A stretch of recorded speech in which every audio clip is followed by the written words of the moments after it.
Hey, what's up, everybody? It's Stephen A. Williams, president and founder of the creditrepairshop.com. And in today's video, we're going to talk about removing charge-offs. Charge-offs, write-offs, these accounts, we see them all the time. These affect, I would say, 99% of the customers are finding themselves in the situation where they have problems with charge-offs from old accounts, and they've progressed themselves through different they went to different places where one of it might go to where it's going to a collection agency, or they might have a internal collection department.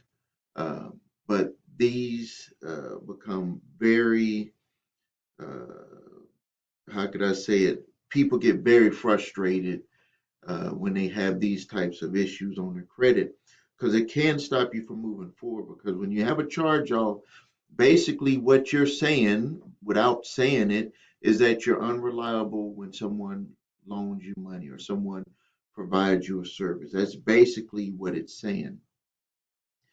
And our job as a company is to minimize that damage, minimize that frustration.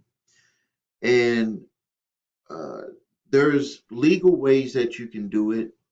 There's ways that you can do this and legally get the information removed. And I'm going to demonstrate it or tell you about it in this video.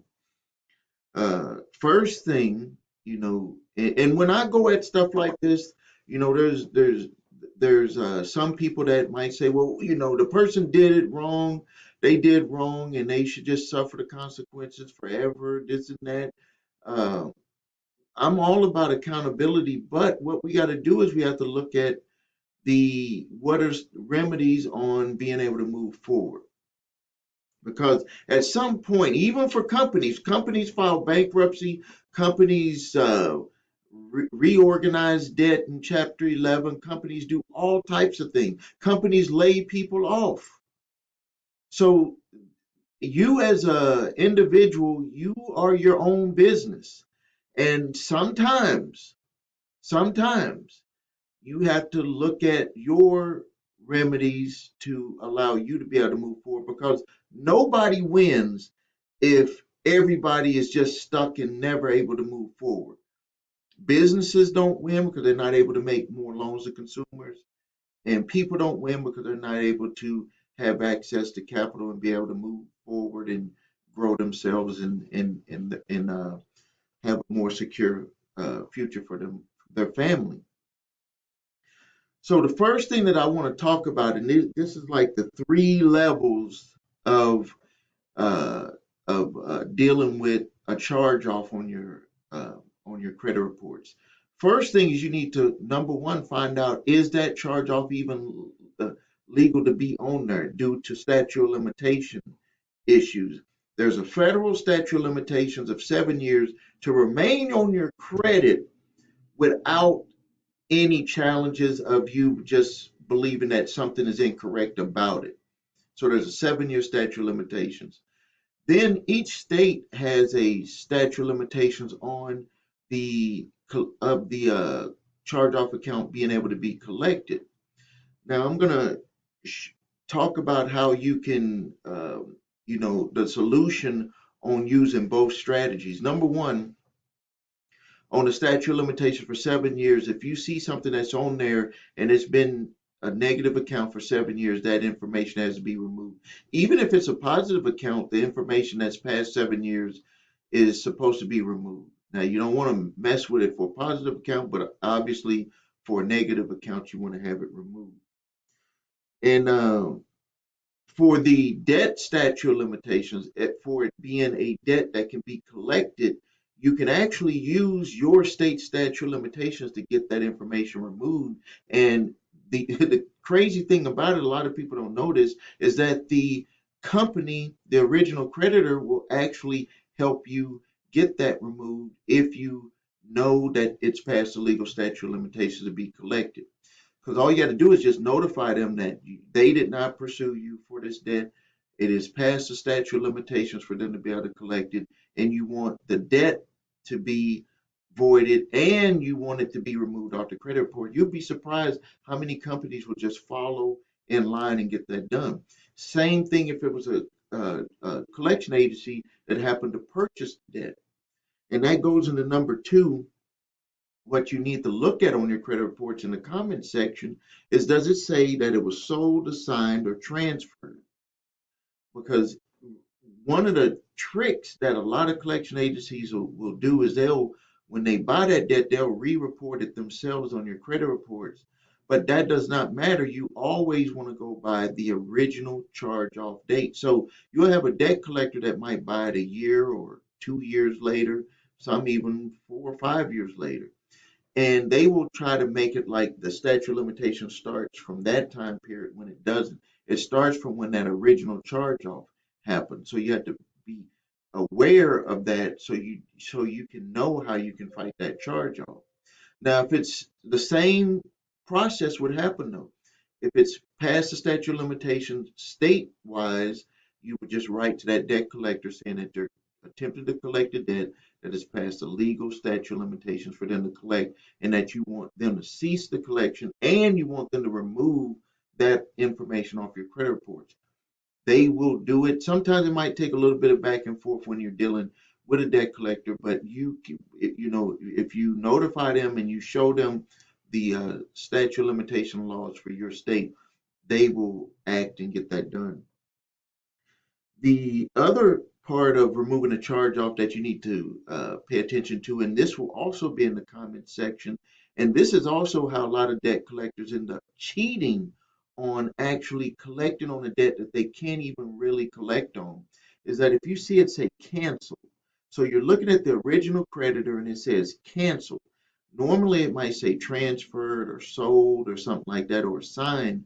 But if you see the word cancel, what I want you to do is I want you to immediately write the original creditor to ask them if they canceled the debt. You may not have received a notification from the IRS, which is going to be like a W-2 form, but it's going to say 1099-C, cancellation of debt. That's what it's going to state on there. And this is when the original creditor has said, we're not going to sell it. We're just going to get a full write-off, and we want the money that we didn't collect to be 100% applied to the consumer that got the credit account. We want you to apply that as additional income to them. And so, but what I've seen happen is that, and I've even seen this where an individual was getting sued, and we saw that on their credit reports that it was canceled, and then they had to stop the whole lawsuit because they found out that they were going to be receiving within 4 to 6 months notification from the IRS that debt was canceled and that it was considered additional income. And so in essence, you've paid that debt. Everything, when they do that transfer of cancellation of debt, you can use that notification and that information to get it removed off your credit reports or to have it placed as a positive account.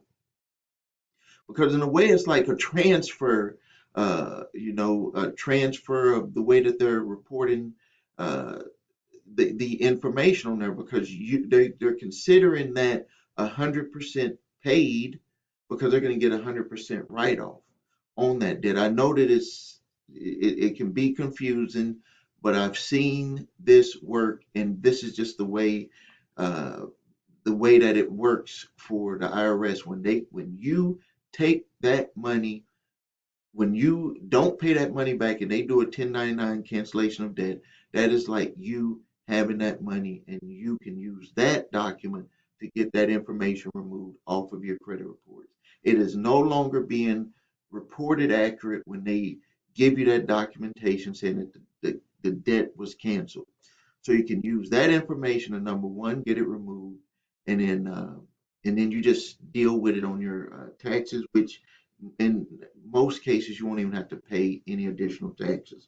So watch out for that. So these are the strategies that we use to get those removed. The last one is if the debt is not past the legal statute of limitation to collect, the next option is to set up a settlement negotiation process with either the original creditor or the debt collector that is handling the debt, or if they've purchased the debt and you've done a full validation and it looks like they're going to have all the information for you to have to pay it, then you need to go into a settlement phase, and in that settlement phase you get them to remove the information off your credit reports. Now they're going to probably say that they have no control over removing the creditor, the original creditor's information, which they don't. They're telling you the truth. They can only remove the information that they have off of the reports. And be careful about how you ask it, because some of the times they may think that you're talking about remove the original creditor's information, and they're not even thinking about removing their information. What you want to do is have them remove their information with the negotiation, and then you can use that information, the receipt and everything that you get for paying that negotiated collection.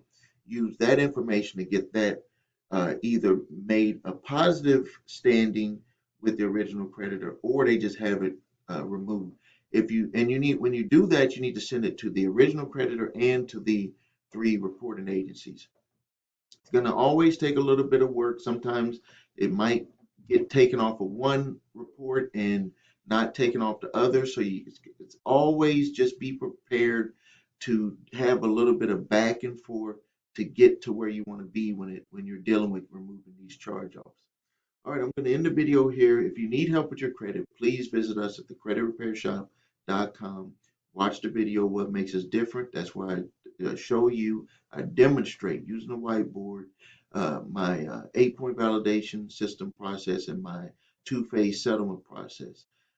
Watch that video. If you can follow that process with us doing your credit repair, we invite you to become a customer. If you cannot, please choose another company. If you need your credit reports and scores, because that's where everything starts, go to the website, your3scores.com. Grab your reports, grab your scores. Look in the comments. This one has all the information in the comments that I discussed. It also has all the updated information about the furnishers who are placing information on your credit report. You'll be surprised that debt collectors will have different addresses, and you could be sending information to one address, but the one that is actually putting information on your credit reports is where you need to send the information, because then they'll just pretend like they didn't receive it. They'll say, we did not receive anything about this account at this address, and this is the address that of the furnisher that placed that information on your reports. They have multiple LLCs all over the place. You don't have to take my word on it. You can look online. These collection agencies have multiple LLCs for all the different states that they're working in. If you need the statute of limitations letter, debt validation letter, cease and desist collection activities letter, link is below. I give you those for free. If you need help with court summons and other services that we offer, links are below this video. All right, thank you for your time. This is Stephen A. Williams, President and Founder, CreditRepairShop.com.